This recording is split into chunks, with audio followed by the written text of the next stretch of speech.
지금부터요, 유치권을 요약하도록 그렇게 하겠습니다. 유치권은요, 담보물권에는 유치권, 질권, 저당권이 있는데요. 질권은 동산에 관한 거죠.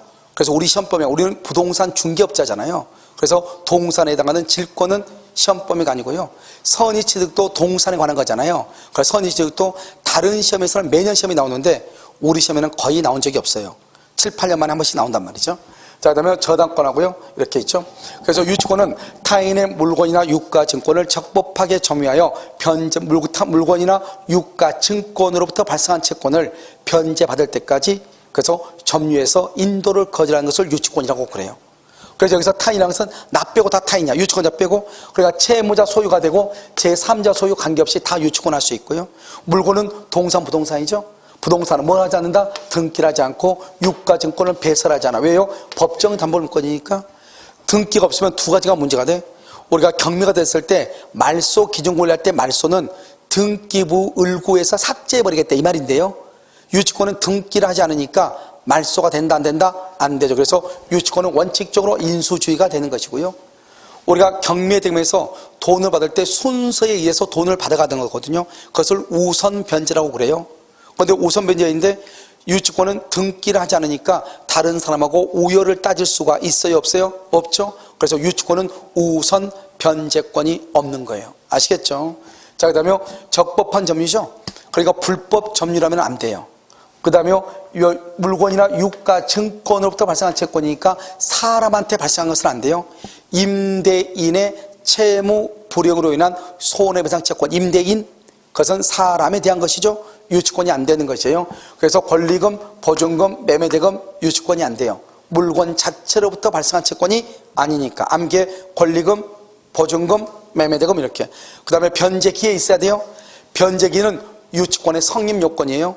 그러니까 변제기에 이르지 않는 채권은 유치권을 못해요. 그런데 유치권 배제 특약이라고 하는 것은 변제기를 연기하기로 합의했다 이 말이죠. 그러면 그때는 유치권이 있다 없다? 없다. 유치권은 소멸한다. 그래서 유치권 배제 특약은 유효이고 그럼 유치권은 소멸한다 이 말이고요. 이것은 물권이지만 이 부분은 유치권이 무슨 규정이다? 임의 규정이다. 이걸 알 수 있고요. 변제 받을 때까지 그것을 불가분성이다. 10만 원 중에서 9만 원을 갚았다. 아직 만 원 때문에 물건 전체에 대해서 유치권을 행사할 수가 있다 없다? 있다. 그 다음에 유치한다. 유치는 점유 플러스 인도 거절이다. 이때의 점유는 유치권의 성립 요건이면서 무슨 요건이다? 존속이다. 존속. 존속이가 중간에 점유를 상실해서 상실, 그러면 유치권은 소멸한다. 중간에요. 그래서 유치권 자체에 기한 물권적 청구권은 있다 없다? 없다. 그래서 물권적 청구권은 없다. 이렇게요. 그래서 점유를 상실하면 유치권 자체가 소멸하기 때문에 물상대의란 말도 나올 수가 없다. 그래서 유치권에는 우선 변제권과 물상대의성이 없다. 이걸 알 수 있고요. 그 다음에 직접 점유, 간접 점유 가리지 않지만 채무자가 직접 점유, 채무자 된다 안 된다? 안 된다. 채무자가 직접 점유한 경우는 유치권은 소멸하는 것이다 이 말이고요.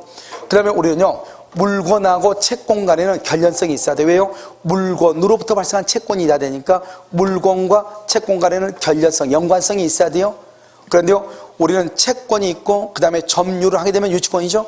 먼저 채권이 있고 점유를 나중에 할 수도 있고 먼저 점유하고 나중에 채권이 발생할 수도 있잖아요. 어느 경우나 채권이 있고 점유하든 점유가 있고 채권이 발생하든 두 가지가 완벽하게 이루어지면 유치권이 성립한다. 따라서요, 채권하고 점유 간에는 반드시 동시에 이루어질 표현은 있다 없다? 없다. 결연성을 요한다, 요하지 않는다, 요하지 아니한다. 이렇게. 그 다음에 유치권은 채권하고 특성이 있죠. 채권은 특정인이죠. 그래서 의리여 갑의 건물을 수선해서 수리비가 나온 상태에서 건물이 경매가 됐다 이 말이죠. 그러면 유치권자는 경락인 제3자한테 변제를 청구할 수가 있다 없다? 없다. 그러나 제3자에게 뭐는 행사할 수 있다? 유치권. 왜다? 유치권은 대세권으로서 세상 누구에게나 주장할 수 있다. 물론 갑을은 채무자에게 변제를 청구하고 채무자에게도 유치권을 할 수 있다. 행사할 수 있다. 이렇게요. 그 다음에 이 갑의 차를요, 을이 빌려가지고 타고 가다가 사고가 나서 수리를 맡겠다 이 말이죠. 그러면 수리를 맡긴 사람은 누구다? 을이죠. 갑은 건물의 차의 소유자지만 을이 수리를 맡겼죠. 그래서 유치권자는 을에게만 변제를 청구한다. 을만 채무자죠. 갑은 채무자가 아니다 이 말이죠. 그래도 변제 청구는 을한테만 하지만 유치권은 누구한테 한다? 세상 누구에게나 갑이나 을한테 다 유치권을 행사할 수가 있다 이런 말이고요. 그 다음에 이 소유자는요 상당한 다른 담보를 제공하고 유치권의 소멸을 청구할 수 있는데, 이때 상당한 다른 담보라는 것을 뭐를 얘기한다? 목적물의 상당이다, 채권의 상당이다, 채권의 상당, 채권의 상당한 이 말이지 물건의 상당한이 아니다 이 말이죠. 그 다음에 유치권자는 돈을 더 이상 두지 않을 때요 소유자, 즉 소유자의 동의를 받아서 승낙을 받아서 대여나 담보 제공이나 뭐 할 수 있다? 사용할 수 있다. 물론 보존을 위한 사용은 승낙 없이 할 수 있지만 일반적인 사용은 승낙을 받아야 된다.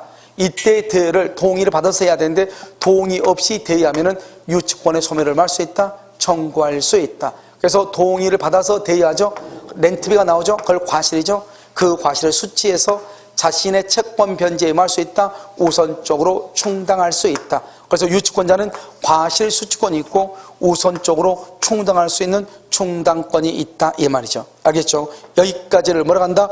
유치권이다. 이렇게 잠깐 쉬도록 그렇게 하겠습니다.